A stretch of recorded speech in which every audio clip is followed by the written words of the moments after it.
This would be a very quick video. Last week's video was meant to be quite long, but then I realised I had lots of boring stuff that I cut out and it ended up only being about 5 minutes long. But this one really will be quite short.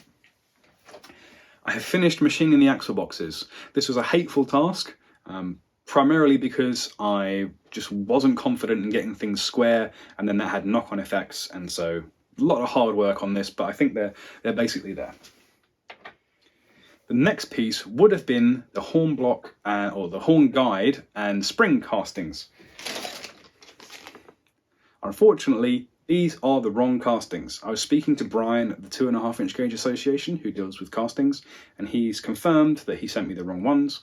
So he's sending me some new ones. So these are going back, so I can't really touch these. The only thing really left for me to do is to machine some more angle to fix the chassis sides with the drag and the buffer beams. But you've seen that already, so I'm not going to put that on camera. However, I do have 2 questions. And I know we've spoken about this before, but I now need to make a decision. These are the tender chassis sides, and as you can see, they're going rusty. And they're going rusty because I didn't realise how much moisture was in the room. I've now got a dehumidifier running, but it has brought to light the fact that I do need to get these painted. I have always used Halford's Grey Primer, but I am reliably informed that is suboptimal. Both Phoenix Precision Paints, who deal with railway colours, and Paragon Paints, who deal with machine tool colours, have both said really you should be using self-etching 2-pack primer or something like that. So if anyone has any opinions on which primer to use, please let me know. I started this video with the intent of asking the question of you, the viewer, to help me make the decision around what livery to paint my Atlantic in, because I need to start making those decisions now.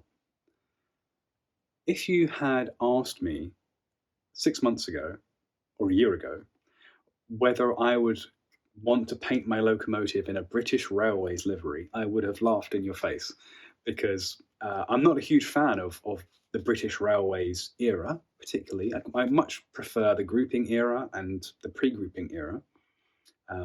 But this is what the locomotive would have looked like under British Rail. And there's a bit of symmetry going on here, because this is the book that I think is wonderful. I don't know how well you can see that. That is Beachy Head. And I decided to model specifically Beachy Head after a romantic trip there with my girlfriend.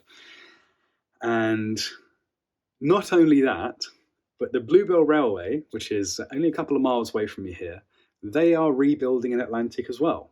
And they are going to christen theirs Beachy Head. And they're also painting it in British Railways, lined black. So that's what I'm going to do.